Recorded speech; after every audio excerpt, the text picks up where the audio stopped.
Okay, good day po. So, ito yung ginawa natin yung board niya nung nakaraan. Ito yung Makita na pinost ko na MMA plus 400 na sabi makitong. Totoo naman po yun. Makitong, makitang, makitang hindi original. Kasi ito yung parang kala mo machong macho pero sa loob, onti lang yung pyesa. Okay? So, makitong nga. Tama po kayo, sir. Dun sa nag-comment. So, ito yung ginawa natin na paraan na yung supply niya, napababa natin ng 23 o 24 volts. Ito yung resistor na linagay natin. Okay. So, dumating naman yung ating in-order, 39K na SMD resistor. Ang code niya, hindi ko makita. So, dito tayo. Yan. 393. So, 39K yan. 39, tapos yung pangatlo niya, 3 zeros, kamo na lang. So, 39K. Okay? So, ganun lang po yung titingin ng SMD. So, papalitan natin ngayon yan. Okay. Bago natin kabit itong 39K, check upin natin kung talagang 39K. Minsan kasi may factory defect. Ayan. Siyempre, butasan natin yung supot niya. Yan. Yun, 38.9. So, tama nga. May tolerance, kaya okay lang yun. Ngayon, palitan natin. Patanggalin natin. Okay. Tanggal na. Resistor kasi yan. Pag yung resistor na ordinary, kaya palitan natin ng SMD. Kasi yun naman ang talagang yan. Actually, 43K yan. Kung matatandaan nyo dun sa una kong post. 43K. Pero papalitan natin ng 39. Okay.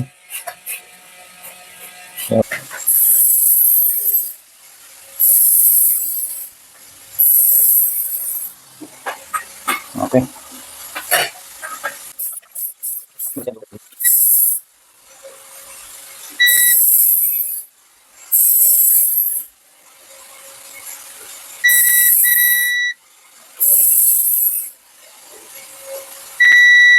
Okay, konektado naman. So, okay na yan. Yun, 23 volts pa rin. So, okay na yan. Switch. Kung natatandaan nyo dun sa isang vlog ko. Tapos ko. Yung, ayan. Ang ganda ng switch niya. Oh.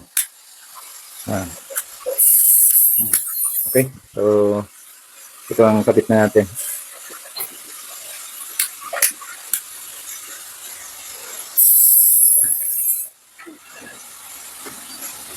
Ayun.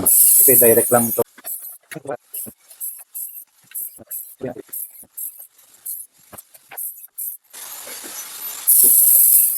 Dito na lang to.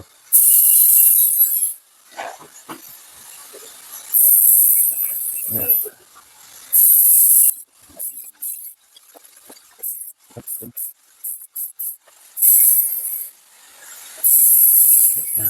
Okay. So, may switch na siya. Ngayon, ang gagawin natin, double check natin yung, tapos ito, lalagyan natin ng varnish na. Kasi na, testing naman na natin to. So, naglagay na rin na kami dito. So, pinuha ko dun sa ibang, ano yan, para magamit lang. Okay. So, varnish na natin yan.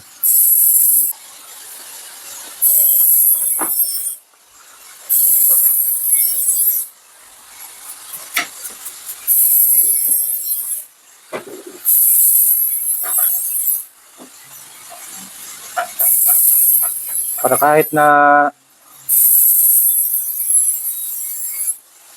madumihan, excuse me po, kahit madumihan, hindi siya mag short circuit dahil meron tayong insulator na dinagay, may varnish.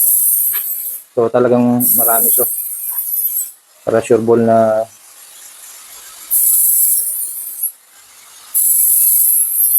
Hmm. Okay, patuyin muna natin. Tapos sa kabila naman.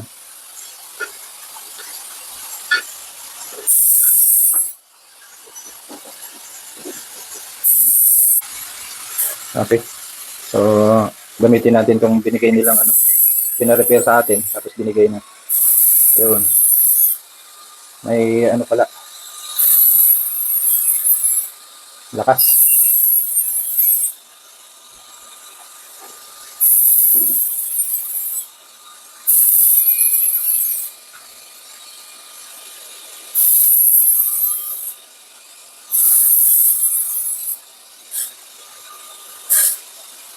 Okay. Pwede na yan. Sa kabila naman, yung mga IC.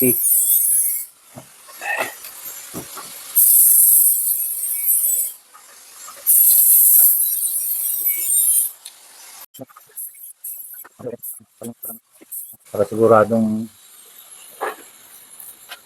tatagal.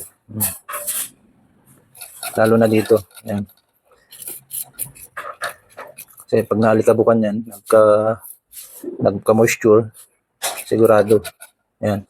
Kaya mahirap talagang kinangin yan pag yung may varnish na.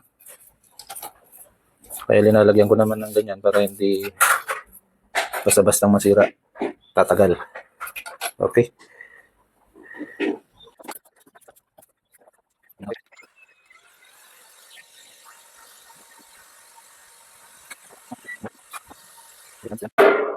Kabit na natin yung kanyang yung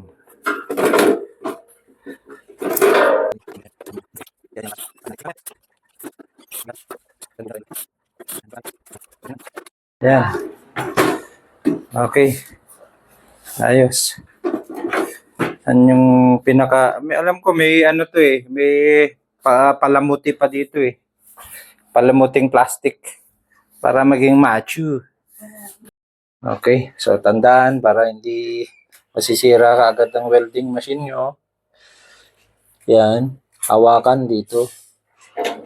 Tapos siguraduhin na nakalak.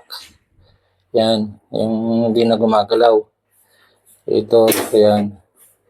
Para iwas spark. Lalo na kung mga ganitong klaseng hindi na original. Hindi mas lalo ng original. Kailangan yung yun. Ayos. Sige. Okay. Yun. Ayos. Sige pa. Oh.